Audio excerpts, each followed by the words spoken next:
Pen का इतिहास और कैसे हुई इसकी शुरुआत।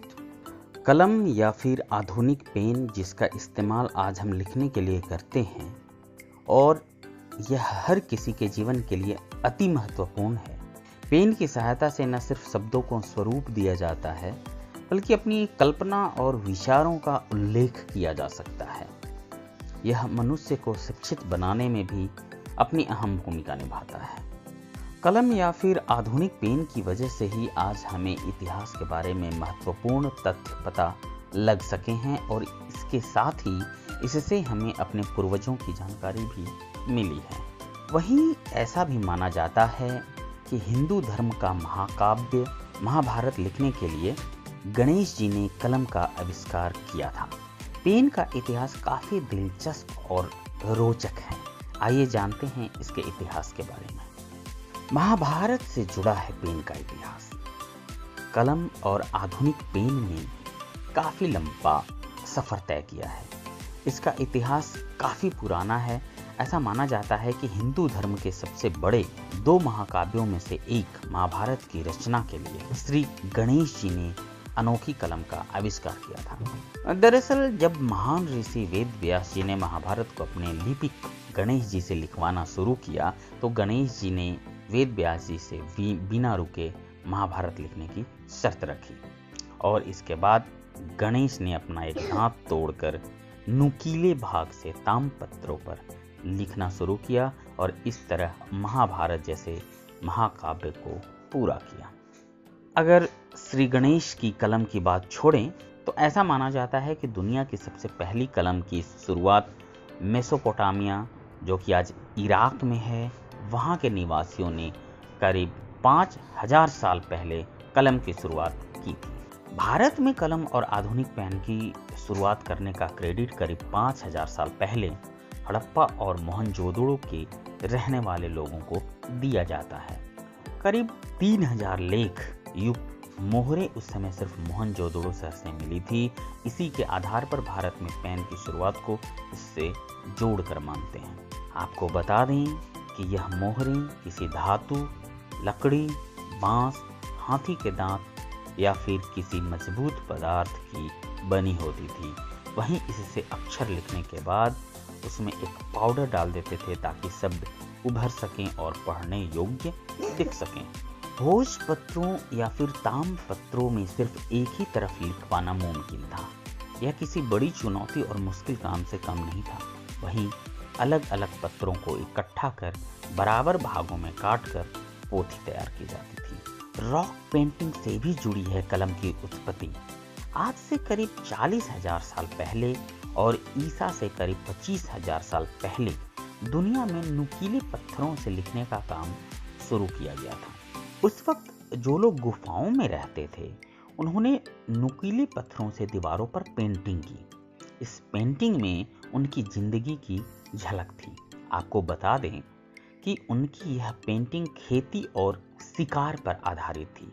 वहीं यह पेंटिंग दक्षिण पश्चिम के दीवारों पर और नामीबिया पर मिली थी। इनको अब तक की सबसे पुरानी रॉक पेंटिंग भी माना जाता है। मोम की पटल पर लिखने के लिए नुकीले धातु का इस्तेमाल। समय के आगे बढ़ने के साथ साथ लोगों ने पत्थरों से विकसित होना शुरू कर दिया और विकास के पथ पर आगे बढ़ते हुए पत्थरों पर लिखना बंद कर दिया था।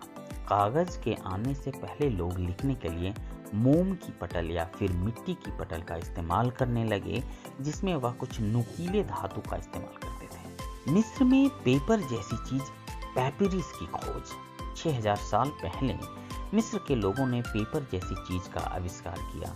इसका नाम पैपिरस रखा। इससे पहले पेपर जैसी किसी चीज की खोज नहीं की गई थी। तब तक वह लिखने के लिए मोम की पटल, क्ले या दीवारों का इस्तेमाल करते थे। आपको बता दें कि पेपर जैसी चीज पैपिरस को बुनाई कर बनाया गया था।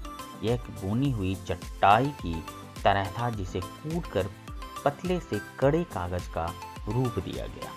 वहीं यूनान के लोग भी इस कागज का इस्तेमाल करते थे जिसे वह जानवरों की चमड़ी से बनी चादरों पर एक विशेष तरह के पेन का इस्तेमाल करते थे।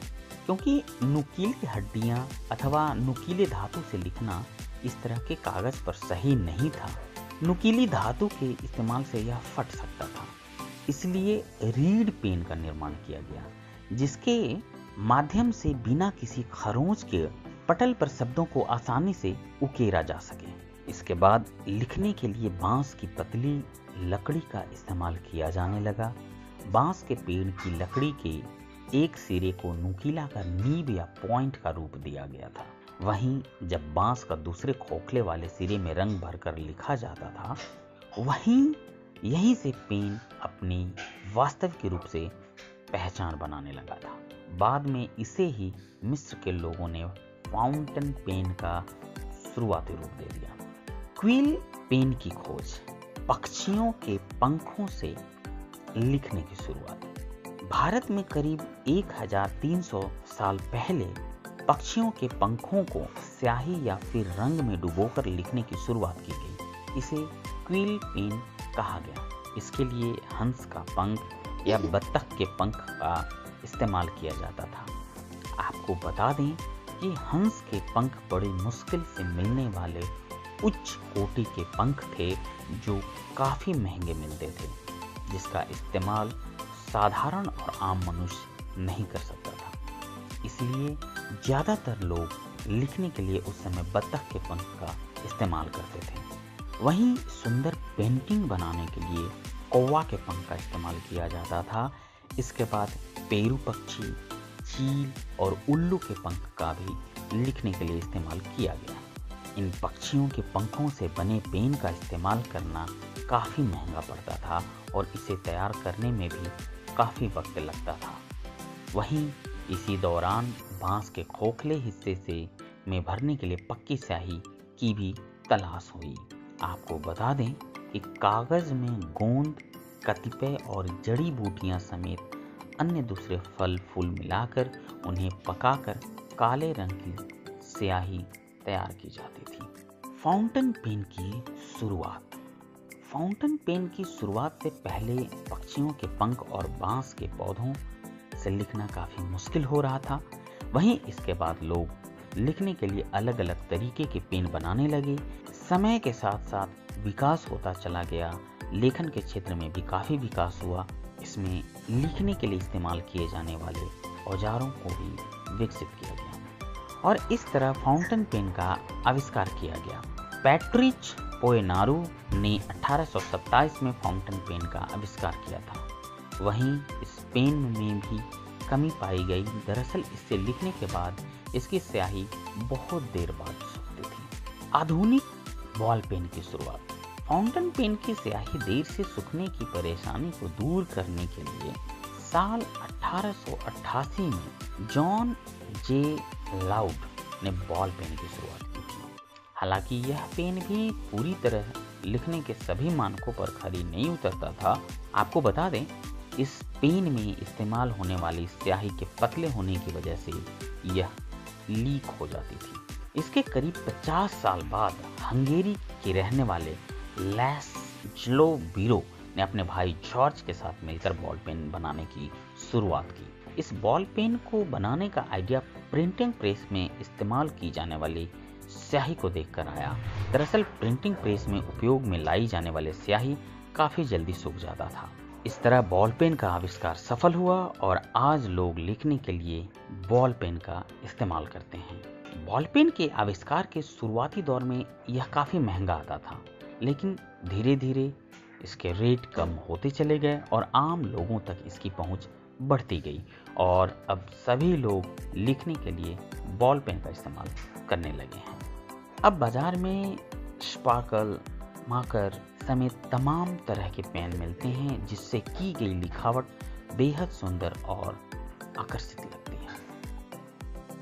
दोस्तों, अगर आपको ये वीडियो पसंद आया तो आप लाइक करें, सब्सक्राइब करें, कमेंट करें। धन्यवाद।